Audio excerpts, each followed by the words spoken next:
Ilman mertuanya bisikin, ada duit nggak nyak mau minjem duit. Wah ini Begitu Bang Ilman.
Assalamualaikum warahmatullahi wabarakatuh. Waalaikumsalam. Alhamdulillah Rabbi khassana wa bi Muhammadin Nabi wa Rasulah. Allahumma salli wa sallim wa karim azim Sayyidina wa Habibina wa Syafi'ina wa Nabiyina Muhammadin Sallallahu alaihi wasallam. Alhamdulillah pada malam ini kita soan dalam istilahnya kebetulan masih di bulan Syawal, bulan yang maaf-maafan juga, Idul Fitri, kita Idul Fitri. Pokoknya kita datang ke daerah Rawabelong yang alhamdulillah kita ketemu sesepuh Betawi kita, yaitu Bang Haji Bahtiar, yang alhamdulillah Allah kasih sehat terus, yang alhamdulillah Allah lapangkan rezekinya, alhamdulillah Allah kasih awet mudanya, Awet muda terus. Mudah-mudahan nambah lah. Katanya mudah-mudahan nambah. Ya, gitu. nambah rezeki maksudnya. Rezeki, alhamdulillah. Iya. Kita datang kemari untuk minta wejangannya. Gimana nih UMKM di pejabat, khususnya masyarakat Betawi yang ya subhanallah yang kita lihat kayaknya itu Betawi, bukannya kita ngerendahin Betawi atau bukan nih, kayaknya giro Betawi ini ada yang naik, ada yang tinggi gitu kan ya. Ya kalau bisa ya dari sesepuh Betawi kita nih ya kali aja ada semangat, ada giro untuk budaya dan juga untuk pengembangan istilahnya dunia UMKM-nya gitu. Apalagi kita alhamdulillah ada di Ormas Pejabat Pengacara Jawara Bela Umat, yang mudah-mudahan kita bela ulama, kita bela umat, juga bela bangsa juga, bukan begitu Ketua? Insyaallah Bang Haji, jadi DPRD. Insyaallah gitu kan. Nah di situ ya mudah-mudahan kita dapat pelajaran dan itibar dari Bang Haji Bahtiar, dapat pelajaran yang lengkap dari A sampai Z gitu kan ya. Kita kan hidup terus belajar kan Bang Haji ya? Iya. Sampai mana? Sampai mati Bang Haji ya? Mati. Oh, sampai mati. Belajar Gitu. terus. Ya gimana Bang Haji? Tolong istilahnya kasih ininya Bang Haji. UMKM tuh gimana Bang Haji? Ya apapun usahanya, apapun namanya, entah itu UMKM kah atau nama lain, ada satu semangat, giro, atau kalau bahasa saya istiqomah. Iya. Apa yang menjadi potensi kita atau bidang kita yang kita jalanin ini, kebetulan kan wadahnya UMKM ya, dan pejabat bersinergi dengan itu. Nah potensi yang ada di pejabat, ayolah mulai kita unjukin kemampuan kita.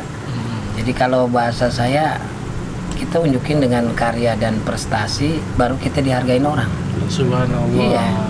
kalau kita ngomong doang kan, kalau kata Bang Usup bilang ngablo aja lu. Ini gitu, ngomong doang. Engkrek doang gitu. Iya. Tapi begitu dia berkarya dan berprestasi, orang bakal lihat. Misalnya tiba-tiba dalam sebuah event festival kita berkarya di situ, prestasinya juara 1. Nah, itu orang kan akan lihat siapa sih juaranya. Benar. Si Gondrong yang kembar kan, misalnya kan gitu. Si Bone namanya. Iya. Wah, gua angkat topi dah. Karena emang karyanya dan prestasinya. bener. Jadi udah bukan lagi kita jual obat. Benar. Nih jual kecap seperti kecap ini nomor 1, kecap ini nomor 1, tapi buktikan dengan karya dan prestasi. Ya, ayo kita gali potensi kita yang ada. Setiap manusia tuh punya kemampuan yang kadang-kadang tidak dimiliki oleh orang lain, kan gitu. Iya, semangatnya saya selalu bilang nggak usah harus orang banyak-banyak, sedikit tapi kompak solid jalan, insya Allah. Gacor. Gacor. Saran saya sih ke depannya, ayo kita lebih ke ngangkat dari sisi Betawinya. Misalnya kalau tadi udah ada kuliner Betawinya, ayo gali, ya kan? Bukan hanya misalnya dengan makanan produk yang sudah jadi aja, apalagi sekarang punya media. Bagaimana proses dodol ini menjadi sebuah dodol yang dimakannya enak, pengolahannya seperti apa, itu dokumentasiin. Gitu. Biar jadi mengedukasi. Edukasi jadi. Iya kan? Jadi dari sampai dia ngaduknya ngangkat apa keangkat gitu maksudnya.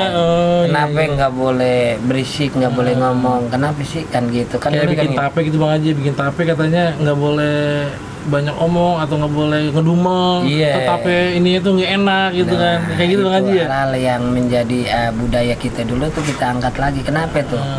Nah itu biar mengedukasi ke anak cucu kita ketika melihat ada YouTube dari pejabat kan gitu. Bagaimana cara bikin kue semprit apa sempret? Semprong. Semprit. Ada semprit. Semprit ya. Bagaimana bikin sagon? Orang nggak tahu, ya. Kue putu kering, kue bakar, kan? Alia begente, ada tuh namanya Iya, tuh, iya, ya. bener. Kue abuk. Nah, tolong digali lagi, bukan hanya dari sisi bagaimana cara buatnya, tapi peliputannya. Liputannya. Iya kan? Ini kan menjadi aset kita, Benar. iya kan? Yang selama ini kita pengen nyiplak, pengen nyontek. Kalau bahasa Bang Usup, gue pengen nyontek di mana ini? Cara bikin sagon pakai apa? Dia pakai pasir kan? Salah. Jadi budaya kita nggak hilang ya? Nggak Gara-gara hilang. ada dokumentasi itu. Ada dokumentasinya. Edukasi. Kemudian juga karyanya juga ada. Benar, Memang benar, dijual. benar. Kan gitu. Ini loh kuliner Betawi yang pegang langsung, yang olah langsung orang Betawi. Benar. Karena banyak di pasar itu kuenya memang kue Betawi, tapi yang ngolah bukan orang Betawi, jadi rasanya beda. Beda rasanya. Saya pernah bilang begini, ini sayur asem sudah dikasih tahu nih resepnya, tapi orang dari mana-mana kita suruh bikin, salah satunya orang Betawi, beda rasanya. Beda benar. Itu keistimewaan Betawi itu luar biasa gitu. Nah itu dari sisi kuliner. Kemudian cenderamata, gantungan kunci ondel-ondel, bikin yang banyak. Suatu saat orang kawinan kita udah harus sosialisasiin. Jangan mainnya tasbih sama kipas melulu, tasbih kipas Itu. kan gitu. Sama ini yang Menggelas, sama kaca gitu. iya kan. Coba deketin diri dengan nuansa Betawi, gantungan kunci ondel-ondel, palanya kan gitu ya. Apalagi tehian, apalagi golok tuh Golok-golokan tadi kecil ya. tuh. Buat jadi cenderamata. Ayo terus, makanya itu kita harus kreatif dengan karya yang masing-masing punya kemampuan. Potensinya kan ada. Apalagi UMKM mau adai, apalagi Ustadz ada link-linknya tuh kan, sampai ke mana musuhnya Pitung, Belanda apa ya? Iya, Belanda. Iya kan gitu, enak itu. Iya ya, kenapa nggak, yuk semangat yuk, kapan lagi? Saatnya orang Betawi jangan jadi penonton, apalagi jadi tamu di rumahnya sendiri. Siap. Semangat. Jadi itu ya Bang Haji ya. Nanti kalau untuk tadi UMKM nih. Nah kalau untuk istilahnya adat budaya itu istilahnya dari apa sih kulturnya kalau bisa nggak hilang gimana tuh adat Betawi? Ya pertama gini, yang menghilangkan budaya Betawi kan bukan orang lain, orang Betawi sendiri. Contohnya misalnya dia hajatan udah bikin 1 hari, Kadang-kadang hiburannya organ tumbal. Ya kan begitu maaf ya. Tambel. Iya. Jadi tumbal kan. Iya. Kalau dulu kan orang Betawi bikin 2 hari. Iya. Malamnya ada malam mangkat. Ada yang masak goreng ikan bandeng. Gitu kan sedap banget tuh ya. Sedap banget. Ada pelang-pang dulu. Benar. Ya, dibaca maulid, tahlil, maulid, baca surah Al-An'am. Benar. Bentabok main. Bentabok. Rebannya ketimpring. Benar. Sedap suasana karena di situ ada selawat-selawat, ada doa-doa kepada orang yang meninggal. Besoknya baru dia akad nikah pestanya. Nah sekarang udah hilang dibikin 1 hari, alasannya praktis, biaya. Artinya hilang budaya kita tuh malam angkat. Bentabok udah nggak main lagi, kita nggak pernah dengar lagi. Tapi katanya sih Bang Haji, itu dibikin sehari pengantin lu ngebet katanya. Katanya. Pengantin ngebet tapi budaya hilang. Gara-gara ngebet tuh Bang Haji. Iya. Gara-gara dia ngebet budaya jadi hilang. Iya. Jangan sampai ngebet mulu, budaya hilang ini. Iya, Bang Usup juga dulu ngebet membisulan di ketek. Yang buru-buru aja, iya. Orang ngajak salaman ya udah gitu. Tinggal Kalau 2 hari takut diculik sama Aisyah. Nah, itu. Iya, jadi dokumentasinya juga perlu kita misalnya gitu. Kenapa orang sekarang udah mulai lupa dengan budaya Betawi karena kita juga tidak ada dokumentasi khusus. Contoh misalnya, bagaimana cara ngelamar orang Betawi? Apa aja yang menjadi khas di bawahnya? Siapa yang tahu Ustadz? Orang Betawi ngelamar bawa apaan khasnya supaya jangan salah. Nanti PR buat pejabat bagaimana kekhasan orang Betawi ngelamar. Syukur-syukur nanti ada semacam drama pendek. Iya, apa aja sih yang dibawa? Yang wajib nih roti tawar, pisang raja, ame sirup. Nih ngelamar nih. Ngelamar. Baru yang lain wajib ngikutin tape uli dodol. Kenapa harus roti tawar? Sementara sekarang kan roti udah banyak rasa. Ada rasa bener. Orang Betawi dulu suka ngelihat orang-orang penggede itu makanannya roti. Itu hebat banget kalau dia dari makan roti dah. Dianggap Belanda banget dah tuh. Belanda banget. Hebat. Yang istimewa ini dikasih buat acara ngelamar untuk calon besan. Benar. Jadi dia menghargai. Makanya dibawa itu roti makanan penggede.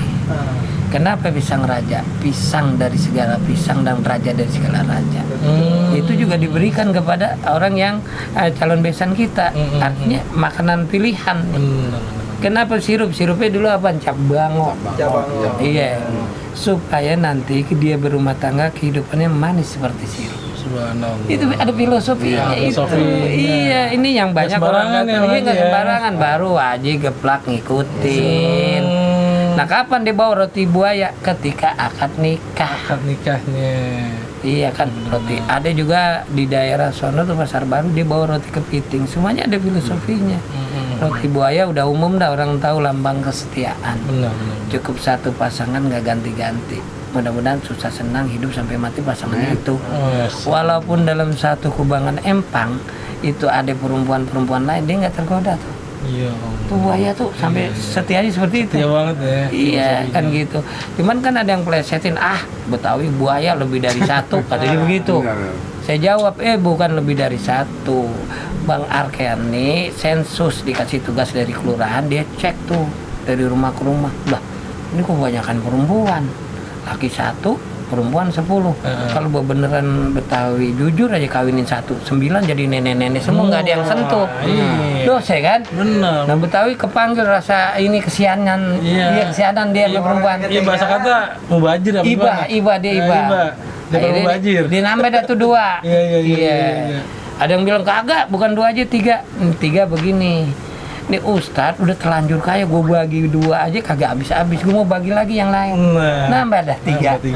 Ada yang bilang tuh kalau 4, buaya beneran dah tuh. 4. Itu guyonan doang tadi. Iya tadi. Dikira jawarannya gue, alhamdulillah jawarannya kata guyon. Jadi romantis dan dia guyon. lambang kesetiaan, hidupnya berani ngelawan arus. Itu makna dari roti buaya. Iya. Nah terus roti kepiting gimana? Gini bang. Kepiting jalannya Miring nyamping, juga. miring kan. Orang Betawi diajarin silaturahmi supaya jalannya miring, ngapain? Bawa teng-tengan. Teng-tengan. Mau singkong tambus kek, iya kan? bukan berapa besar jumlahnya yang dibawa. Tapi ketika kita bersilaturahmi, apalagi setahun sekali momennya Lebaran, bawa teng-tengan, ya kan?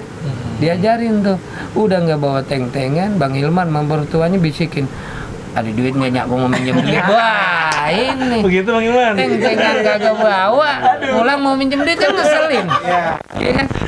Itu jadi diajarin tuh bagaimana kita bersilaturahmi, yang walaupun cuma setahun sekali gitu, bawa bukan berapa besar harganya, tapi kepercayaan kita. Nah itu digambarkan oleh roti kepiting. Dia tahu banget kamarnya, walaupun gelap dia masuk ke lubangnya, nggak masuk ke lubang tetangga. Tahu-tahu kontrakan lain, gua salah katanya gelap. Iya, gelap alasannya. Kotok mata lu kata bini gitu. Iya, coba itu. Jadi tetap dia lubang gue udah sini, nggak ke lubang sono. Dia nggak boleh yang hono silap-silap gitu, udah wah. Pura-pura buta gitu kan. Iya, yang gelap hilang, yang mentereng. Nah, diajarkan nikah itu baru dibawa alat kosmetik seperangkat alat sholat. Ada anduk-andukan yang dibikin burung-burungan, ada spray yang dibikin ular-ularan. Itu ternyata orang Betawi kreatif. Masya Allah. Iya, itu udah ditunjukin dari hasil karyanya, sehingga unik itu. Nah sekarang kan mau praktis aja kan, buah-buahan aja, roti buaya yang udah rasanya manis-manis kan, ada stroberi, ada ini. Kalau dulu kan roti buaya tawar, emang udah gede, coklat ya, gede. bener-bener. Terus timpalannya sama apaan? Kince duren, enak banget itu. Ini roti buahnya pacong. Haji, oblang. Oblang. Kucing saya nggak kenal. Sama bilangnya oblang, cek. Iya benar. Ini bikin gince. Iya. Buset pas udah jadi ngoblang. Entah, gitu. Gua pikirin aja man. Dia pulang dari Bogor Bang Haji. Dia beli durian, kita bikin kince. Kita pikirin. Kince apa? Tanya kakak bikinin uang. Jadi jadi oblang. Bisa Namanya oblang. Iya. Jadi gitu ya Bang Haji ya. Iya, nikahnya juga kan sekarang banyak kita dihadirkan oleh sinetron yang tidak mendidik, mengedukasi, tapi sinetronnya Betawi. Begitu nikah kayak orang ditangkap kawin. Ya masih mana dia berdua. Kan konsep KUA juga begitu, kita nikah di KUA berdua. Padahal Betawi ada adab untuk itu. Perempuannya dipisah dulu. Dulu diumpetin, istilahnya ditaruh di pangkeng. Pangkeng di kamar ya, Ustadz ya. Iya. Kapan dia dikeluarin? Ntar ketika lakinya udah diijab kabul, saya terima nikahnya dan kawinnya sah. Baru laki yang jemput, bukan perempuan dikeluarin. Yang nganter apa ibunya tuh perempuan. Ini lu gue umpetin ditaruh di kamar, kamarnya udah didandanin dulu.